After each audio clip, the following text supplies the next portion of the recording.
Bonjour mes amis, l'acné est une maladie dermatologique bénigne très fréquente qui touche 4 sur 5 adolescents et jeunes adultes de deux sexes, hommes et femmes. C'est le premier motif de consultation chez les dermatologues en France, en raison de la souffrance psychologique qu'elle peut entraîner sur le plan socio-professionnel de la personne atteinte.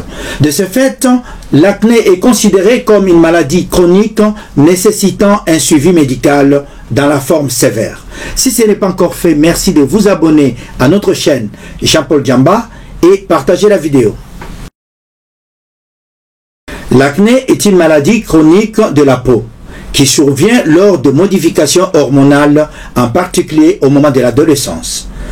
Elle touche les glandes qui sécrètent le sébum à la racine de poils, appelée follicule pilosébacé. Dit autrement, l'acné est une maladie inflammatoire chronique des follicules pilosébacés, qui survient le plus souvent à l'adolescence. Elle concerne 80% de la population entre 12 et 20 ans.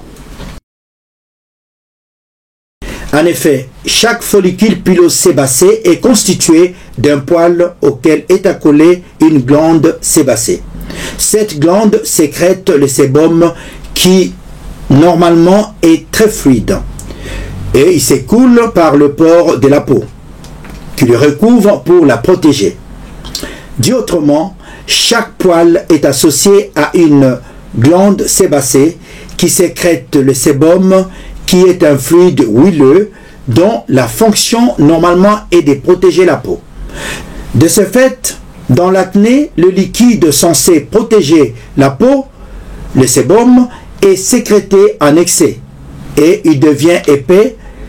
Des cellules mortes obstruent le pore de la peau. Alors, chez les personnes atteintes de l'acné, les follicules pileux obstrués facilitent la prolifération de bactéries de type Cutibacterium acné. Bactéries normalement inoffensives présentes à la surface de la peau. En d'autres termes, dans l'acné, la glande sébacée va hypersécréter du sébum, qui est un élément essentiel à l'hydratation et au bon fonctionnement de la peau. Mais ce sébum sécrété en grande quantité va faciliter l'obstruction des pores chez le patient acnéique. Cette bactérie, le Cutibacterium acné, change et devient pathogène et déclenche une inflammation à l'intérieur de la glande sébacée et sécrète un microbiofilm qui le rend résistant, agressif pour les cellules de la peau. Et ces bactéries transforment le sébum en substance qui irrite la peau, d'où l'inflammation et l'apparition des boutons. Parmi les facteurs favorisants, en partie, il y a les facteurs environnementaux et hormonaux.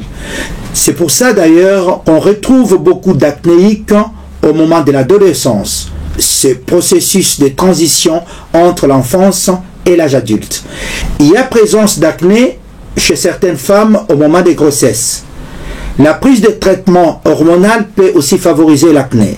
Le stress, une mauvaise qualité de vie, un manque de sommeil, le tabac favorise et aggrave aussi l'acné. Par rapport aux causes, il est pensé à l'étiologie hormonale et aux facteurs génétiques et environnementaux. Au fait, tout ce qui participe à l'obstruction de pores de la peau peut favoriser le développement de l'acné, tel que un manque d'hygiène, une utilisation excessive et inadaptée de maquillage ou encore la pollution. Cependant, s'il faut nommer les causes, il y a une sécrétion excessive de sébum à tendance à l'obstruction des canaux pilosébacés. C'est-à-dire que l'accumulation de sébum dans la glande sébacée, d'où l'apparition de points noirs et de points blancs. 2. Il y a l'inflammation qui est déclenchée par la réponse de la peau. L'acné est provoqué par le fait des hormones qui induit une accumulation de sébum dans lequel des bactéries prolifèrent. En effet, l'acné se manifeste lorsque les cellules cutanées mortes et des bactéries obstruent ou bouchent le follicule pileux, empêchant ainsi les sébum de sortir par le pore. De ce fait, si l'obstruction est incomplète, il y a présence où se développe un point noir appelé les comédons ouverts. Et si l'obstruction est complète, se développe alors un point blanc appelé comédon fermé. Cependant, il existe 3 niveaux de sévérité de l'acné. Ça va de l'acné légère, ensuite l'acné modéré et enfin l'acné sévère. Par rapport à la localisation, on retrouve principalement les signes d'acné ou de la maladie acnéique sur le visage dans 95% des cas. Ensuite, le cou, les épaules, la face antérieure du thorax et enfin, l'acné touche aussi le dos chez les hommes et le bas du visage chez la femme. Cependant, ces signes peuvent coexister chez une même personne ou un même patient. On distingue 2 types d'acné. L'acné rétentionnelle ou comédonienne et l'acné inflammatoire.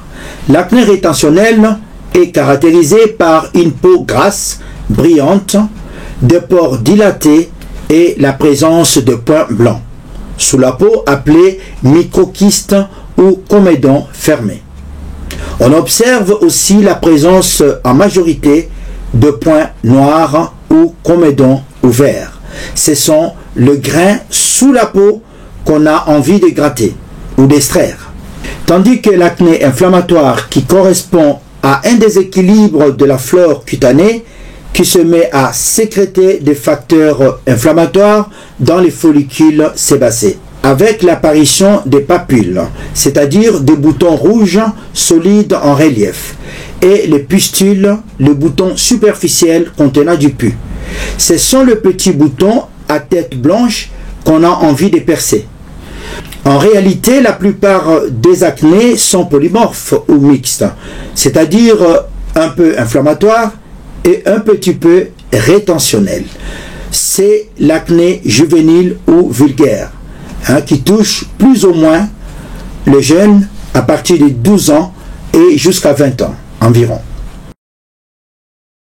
Le traitement de l'acné dépend de son étendue et de son caractère inflammatoire et de son impact psychologique, car l'acné peut générer l'altération de l'estime de soi.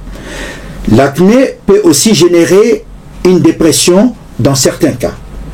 Pour l'acné inflammatoire, le dermatologue prescrira ou va utiliser des crèmes anti-inflammatoires comme le peroxyle de benzol, les crèmes qui contiennent des antibiotiques, voire le traitement oraux ou péros.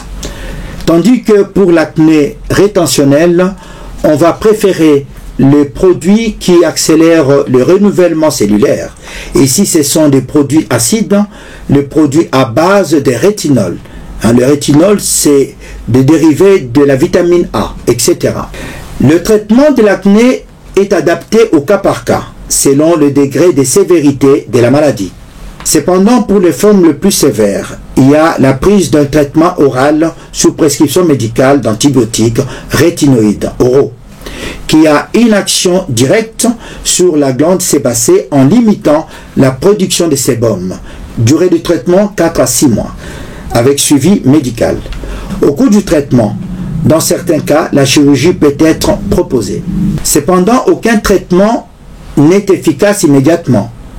Il faut quelques semaines avant l'obtention d'une amélioration.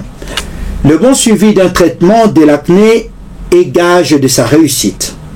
Il est pensé que c'est seulement 32 à 50% des patients les suivent correctement.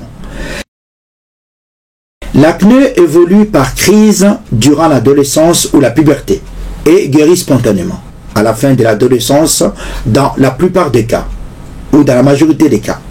Dit autrement, l'acné évolue le plus souvent par poussée sur plusieurs années avant de guérir et durant sa phase d'évolution, l'acné a généralement un impact sur la qualité de vie et l'estime de soi.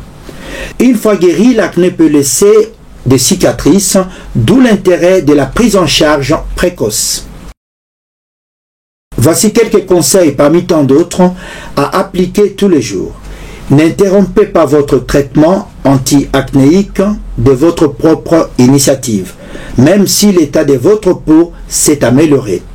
Soyez régulier à l'application des lotions, des crèmes et de gels prescrits par votre médecin. Évitez tout cosmétique à base d'alcool. Évitez de toucher le visage et de manipuler les boutons d'acné. Évitez de toucher les boutons, ici les papules et les pustules. Évitez de gratter et de presser les boutons, car vous irritez votre épiderme et transportez avec vos doigts des microbes sur votre peau.